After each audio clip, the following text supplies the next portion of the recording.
We're back, citizens of Super Earth, with a brand new video on Helldivers 2. Today we're going to take a look at how the major order is currently ticking over. We got a great discussion currently going on over on Reddit, and we have an image of every single planet on the war table and how we maybe end up fighting for democracy for a further 10 years. So like and subscribe and hit that ding dong bell for the future spreading of democracy. The major order is to make sure that Men Kent and Lysath are under our control when the time limit is over, which is just under 3 days at this point, and I'm happy to say that we're currently on track to have this order in the good books and get those medals. That is, unless Games Master Joel does something drastic, which he has done this week so far. We had less planets to defend for the last major order, and it took us more than 2 days to just get 2 planets liberated. The percentage of liberating has been much more slower than we've seen in the past as well. It's almost like Joel hit the slow progression button. But at this moment in time, it is 4:15 UK time. You can see on the chart that there was actually more players on 4E Prime fighting the bugs than Men Kent, which is currently part of the major order. Yes, there's only 1,000 more divers, but that 1,000 player base could actually make a bit of a big difference on Men Kent. But over the next 2 days, we will see these numbers surge as the weekend is upon us and divers will be on spreading democracy with their friends. Where we will probably see the player count as well go into the high 300-400,000 range like the past weekends.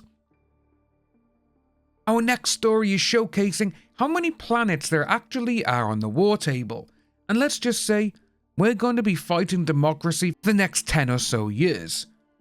Thanks to Coco Coil on Reddit, there's 262 planets. As they say, 262 planets, Mars not shown, that's a whole lot of democracy to spread. That is a whole lot of democracy. On this channel, we've actually discussed how we have bugs and bots on either side, with the coming up Illuminate taking a share of the table. But what if Arrowhead decides to divide the middle to bottom of the table on multiple new factions? For example, we could see a brand new threat coming where, let's just say, they try to take over a planet or sector which already has a faction on it, to which they seek the help of Super Earth to combat this invading faction. Something could go wrong. A large-scale assault could result in the deaths of certain sectors as we spread democracy, to which the home planet faction could then turn on us. So at this moment in time, folks, for this part, we do have a spoiler here, so if you want to be surprised and not know, skip to the time on screen. You still here? Alright, cool. So, we're more than likely going to get cyborgs appearing in-game, as through data mining a new mission has in fact been found with a centrifuge, which we showcased in yesterday's video. It's more than likely that the cyborgs will be appearing very shortly due to the upcoming Cyberstan invasion, as that is where the cyborgs currently are. So they will more than likely farm humans to get their cyborg numbers up. There are so many options that Arrowhead could choose to keep this game going for the next 5 to 10 years. And if they keep updating the game like they've been doing at the moment, new enemies, new orders, war bonds, etc., this could turn into one of the greatest games of all time. It's currently my game of the year, to which I don't think any other game coming out this year can top it. I do have 2 games I personally think that I may have the same level of funness with, and that is John Carpenter's Toxic Commandos and the remake Metal Gear Solid Delta Snake Eater, as I am a huge Solid Snake fan. There isn't any other games that I think will be as fun as Helldivers. Our last story is a discussion, folks, that is currently happening over on Reddit, which is a very good topic, and that topic is fun over anything else. Raven Bitch posted the following: I wish the community would stop fixating on overpowered and focus on fun. The developers should also stop looking at spreadsheets and make the weapons fun to use. The best moments of Helldivers is feeling like an action movie going catastrophically wrong, not being a competitive shooter. Honestly, I understand Arrowhead likes realism and all, but majority of the players just want to use their favourite gun and not feel gimped or let down. This is why there is resentment towards the slugger railgun nerfs. People just want to enjoy using the gun, and the gun is more fun to use when it's able to kill things effectively.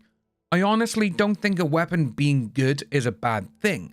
That's the reason why people enjoy the autocannon and the Quasar EAT. Fun isn't also just damage nor but the feel of the weapon. It's why the slugger nerfs felt bad when it couldn't stagger. On the other hand, bugs like fire damage not working as intended, misaligned sights, etc., that has been discussed here frequently, also affects the weapon's feel. I think the newest heavy machine gun doesn't give the feel nor fun that people are looking for, I'll be honest. Outside of the day it launched, I have not seen the HMG being used once in all my random games. Similarly, I think plenty of folks will swap to the Eruptor in the coming weeks because it's actually fun when your bullets do damage, unlike the Adjudicator.